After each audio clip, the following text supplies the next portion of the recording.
கடந்த 4 நாட்களா ஈரானுக்கு சொந்தமான ஒரு போர்க்கப்பல் இந்தியன் நேவல் பேஸ்ல பத்திரமா பாதுகாத்துக்கிட்டு இருக்கோம். போர்க்கப்பல் மட்டும் இல்லாம அதோட 180 க்ரூ மெம்பர்ஸுக்கும் நம்ம அடைக்கலம் கொடுத்துக்கிட்டு இருக்கோம்.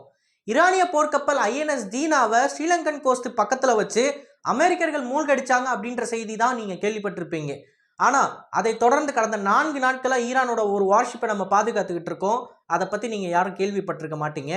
அதை தான் இந்த காணொலியில தெளிவா பார்க்க போறோம். மற்றும் அமெரிக்காவோட யுஎஸ்எஸ் ஆப்ரஹாம் லிங்கன் விமான தாங்கி கப்பல் தாக்கப்பட்டதுன்றது உண்மைதான். அந்த கப்பலின் நிலை என்ன அப்படின்றதையும் இந்த காணொலியை தொடர்ந்து பார்க்கலாம்.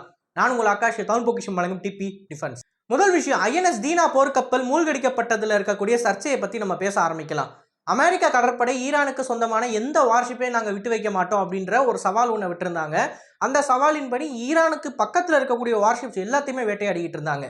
ஆனால் மிலானில் பார்ட்டிசிபேட் பண்ண வந்த 3 வார்ஷிப்ஸை அவங்க தொடுவாங்க அப்படின்னு சொல்லி யாருமே இந்தியாவில் எதிர்பார்த்திருக்க மாட்டாங்க. காரணம், மிலானில் பார்ட்டிசிபேட் பண்ணணும் அப்படின்னா அந்த வார்ஷிப்ஸில் ஆமினிஷன்ஸ் இருக்கக்கூடாது அப்படின்றது ஒரு புரோட்டோக்காலாக சொல்லப்படுது. நான் ஏன் சொல்லப்படுதுன்னு இக்கு வச்சு சொல்கிறேன்னா, இதே புரோட்டோக்கால் சொல்லக்கூடிய ஒரு சில விஷயங்களை தாண்டி ரஷ்யன் வார்ஷிப்பு இந்த மிலான் எக்ஸசைஸில் லைவ் ஃபயர் ப்ராக்டிஸில் ஈடுபட்டதை நம்மளால் பார்க்க முடியுது. ரஷ்ய கடற்படைக்கு சொந்தமான யூடியூப் சேனலில் இதோட வீடியோ காணொலின்றது இருக்குது. நான் பேச பேச நம்மளோட எடிட்டர் போடுவார். ஸோ இதில் நீங்கள் தெளிவாக பார்க்கலாம், ஷிப்போட ஆன்டி ஏர்கிராஃப்ட் கன்ஸ் மற்றும் அதோட சீவர் சிஸ்டம் மற்றும் இதோட ஆர்ட்டிலரி சிஸ்டம் 3மே பயன்படுத்தப்பட்டிருக்கு. ஸோ அந்த ஷிப்பில் ஆமினிஷன்ஸ் இருந்தது உண்மை. புரோட்டோகால் படி வெளிநாட்டு போர்க்கப்பல்கள் ஆமினிஷன்ஸ் எடுத்துகிட்டு வரக்கூடாது அப்படின்னு சொல்லியிருந்ததுன்னா எப்படி அந்த ரஷ்ய போர்க்கப்பலில் ஆமினிஷன் இருந்துச்சுன்ற செய்தி நமக்கு தெரியல. ஒருவேளை விசாகப்பட்டினம்ல ஃப்ளீட் ரிவ்யூ நடந்த தருணத்தில் கோஸ்டல் ஏரியாவுக்கு பக்கத்தில் இருக்கக்கூடிய வார்ஷிப்ஸில் மட்டும் ஆமினிஷன்ஸ் இருக்கக்கூடாது அப்படின்றது புரோட்டோக்காலாக இருந்திருக்கலாம். இது என்னோட கெஸ்.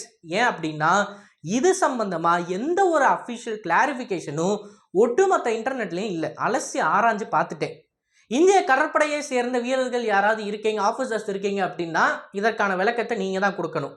என்னுடைய கருத்தின்படி இந்த குறிப்பிட்ட ஈரானின் போர்க்கப்பல் ஐஎன்எஸ் தீனா இன்டர்நேஷனல் ஃப்ளீட் ரிவ்யூவில் இந்தியன் கோஸ்டல் வாட்டர்ஸுக்கு உள்ளே இருந்துச்சு அப்படின்ற பட்சத்தில் அதில் ஆமினிஷன்ஸ் இருந்திருக்காது அப்படின்றது தான் எல்லாரோட கருத்துமாகவும் இருக்குது. ஆனால் இது அஃபிஷியல் நியூஸ் கிடையாது. ஏன்னா இது சம்பந்தமாக எந்த ஒரு அப்டேட்டும் இந்திய கடற்படையிலேருந்து கிடைக்கல.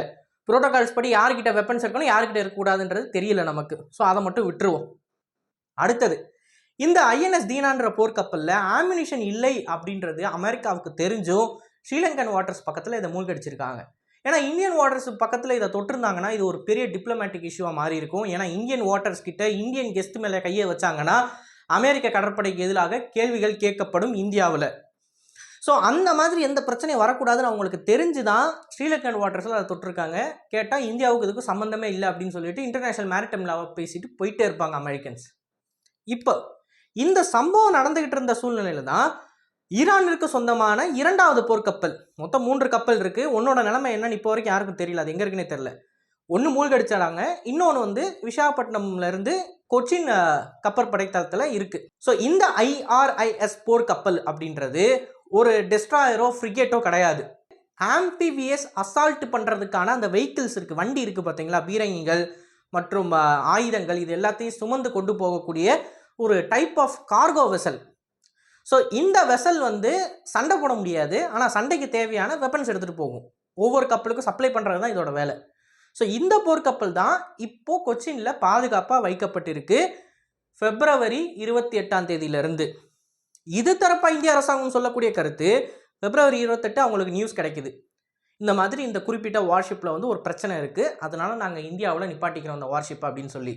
இந்த மெசேஜ் எப்போ வருது அப்படின்னு பார்த்தீங்கன்னா அங்கே வார் அறிவித்ததுக்கு அப்புறமா தான் வருது. நல்லா புரிஞ்சுக்கணும். இதை 28 அட்டாக் ஆரம்பித்ததுக்கு அப்புறமா தான் இந்த குறிப்பிட்ட ரெக்வஸ்ட்டை வந்து ஈரானிய கடற்படையை செய்து இந்த போர்க்கப்பல் வைக்கிறாங்க. ஸோ கொச்சினில் வந்து நீங்கள் போட்டை பார்க் பண்ணுங்கள், உங்களோட சைலர்ஸுக்கு வந்து நாங்கள் அகாமடேஷன் கொடுக்குறோம் அப்படின்னு சொல்லி இந்திய அரசாங்கம் ஒப்புதல் அளித்ததுக்கு அப்புறமாக கொச்சின் வந்து சேருது அந்த போர்க்கப்பல். இன்னைக்கு தேதி வரைக்கும் கொச்சினில் அந்த போர்க்கப்பல் பத்திரமா இருக்குது, அதோட சைலர்ஸும் பத்திரமா இருக்காங்க. இது சம்பந்தமா எந்த ஒரு அறிக்கையும் பெரிதாக இந்திய அரசாங்கத்துக்கிட்ட இருந்து வெளியிடப்படவில்லை IRIS தீனாவை தாக்குற வரைக்கும்.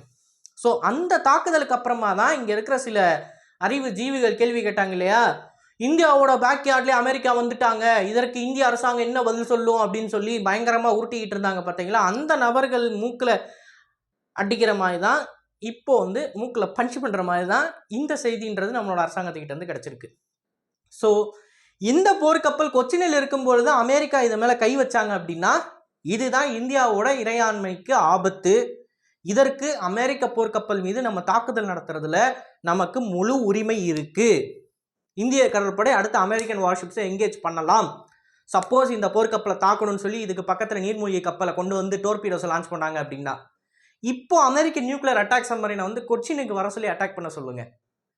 ஆப்வியஸ்லி உலகத்துக்கே இப்போ தெரிய வந்துருச்சு இல்லவா, அமெரிக்க கடற்படையை ஏமாற்றி ஒரு ஈரானியன் போர்க்கப்பல் இந்தியாவில் பாதுகாப்பாக இருக்குது அப்படின்னு சொல்லி.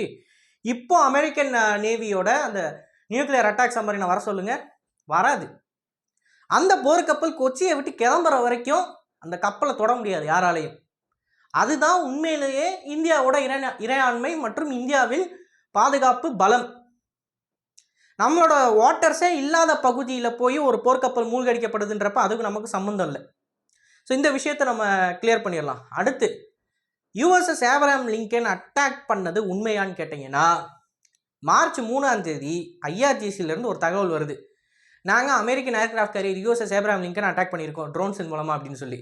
அண்ட் அதற்கு அடுத்து யூஎஸ் நேவி கிட்ட இருந்து அஃபிஷியல் ஸ்டேட்மெண்ட் ஒன்று வருது, அதில் அட்டாக் நடந்தது உண்மைதான், ஆனால் எங்களுக்கு எதுவும் ஆகலை அப்படின்னு சொல்லி.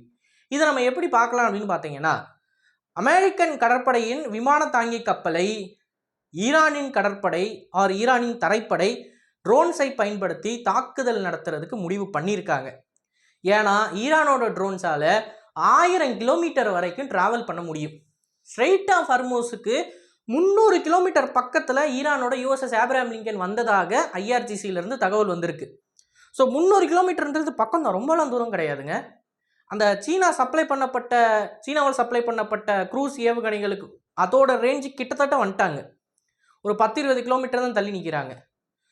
ஸோ இதை பயன்படுத்தி ஐஆர்ஜிசி என்ன பண்ணியிருக்காங்கன்னா இம்மீடியட்டாக ட்ரோன்ஸை லான்ச் பண்ணியிருக்காங்க அந்த ஏர்கிராஃப்ட் கேரியரை நோக்கி. முதல் விஷயம், ஏர்கிராஃப்ட் கேரியரில் வான் பாதுகாப்பு அமைப்புகள் இருக்குது, ஃபைட்டர் போர் விமானங்கள் இருக்குது. ஆனால் அதால் ஒரு குறிப்பிட்ட அளவுக்கு மட்டும்தான் ட்ரோன்ஸை வந்து தாக்குதல் நடத்தி பாதுகாக்க முடியும். ஒரு 200-300 ட்ரோனை ஒரே நேரத்தில் அந்த விமானம் தாங்கி கப்பலுக்கு எதிராக அனுப்புனாங்கன்னா விமானம் தாங்கி கப்பலில் இருக்கிற போர் விமானங்களால் அதை சமாளிக்க முடியாது. விமானம் தாங்கி கப்பலில் இருக்கிற சர்ஃபேஸ் டு ஏர் சிஸ்டம் மூலமாக தான் அதை சமாளிக்கிற மாதிரி இருக்கும். அண்ட் அப்படி அந்த ட்ரோன்ஸை சமாளிக்கணும்னு நினச்சா ஈரானோட பாலிஸ்டிக் ஏவுகணைகள் அந்த கப்பலை நோக்கி வந்துக்கிட்டு இருக்கும். ஸோ ஒரே நேரத்தில் ட்ரோன்ஸை மட்டும் அவங்க அனுப்ப மாட்டாங்க, பாலிஸ்டிக் ஏவுகணைகளையும் அனுப்புவாங்க, சீனா சப்ளை பண்ண க்ரூஸ் ஏவுகணைகளையும் அனுப்புவாங்க. அப்போ ஆக மொத்தம் 3 அட்டாக்கு, ஒன்று ட்ரோன்ஸை கொண்டு, இன்னொன்று பாலிஸ்டிக் ஏவுகணைகளை கொண்டு, இன்னொன்று சீனா சப்ளை பண்ண சூப்பர்சானிக் க்ரூஸ் மிசைல்ஸை கொண்டு. இந்த 3 அட்டாக்ஸையும் சேச்சுரேட்டடாக அனுப்புனாங்க ஈரானியன்ஸ் அப்படின்னா அமெரிக்கன்ஸால் அதை சமாளிக்க முடியுமான்றது கேள்விக்குறி தான். நான் இப்போயும் சொல்கிறேன், அவங்க கண்டிப்பாக சமாளிச்சிருவாங்க அப்படின்னு நான் சொல்லலை, அது கேள்விக்குறி தான். ஸோ அமெரிக்கன்ஸுக்கு பெஸ்ட் ஆப்ஷன் என்ன அப்படின்னா அந்த பகுதியில் இல்லாமல் தள்ளி போகிறது. அதை தான் அமெரிக்கன்ஸ் பண்ணியிருக்க அதிக வாய்ப்புகள் இருக்குது. ஸோ 2 சைடும் சாராமல் நம்ம பார்த்தாலும் கூட USS Abraham Lincoln strait of ஹர்மூஸுக்கு 300 நாட்டிக்கல் மைல்ஸ் ஆர் 300 கிலோமீட்டர் கூட பக்கத்தில் வர முடியல அப்படின்னா ஈரான் அந்த அளவுக்கு ஸ்ட்ரெயிட் ஆஃப் ஹர்மூஸை கண்ட்ரோல் பண்ணுறாங்க அப்படின்னு அர்த்தம். இதுவே அமெரிக்கன் மிலிட்டரிக்கு ஒரு பெரிய தோல்வி தான். ஏன்னா அமெரிக்கன் ஏர்கிராஃப்ட் கேரியர்ஸ் வந்து உலகத்திலே நாங்கள் தான் பெரிய ஆள், நாங்கள் தான் தலை, எங்களோட ஏர்கிராஃப்ட் கேரியர்ஸ் எந்த நாட்டுக்கு பக்கத்தில் போனாலும் அந்த நாடு எங்களுக்கு அடிப்பணிஞ்சாகணும் அப்படின்னு சொல்லிக்கிட்டு இருக்காங்கல்ல. அவங்களோட கன்போர்ட் டிப்ளமசி அதுக்கு விழுந்த பெரிய டென்ட்டு தான் இது. இதை பற்றி நம்ம ஏற்கனவே பேசியிருப்போம்.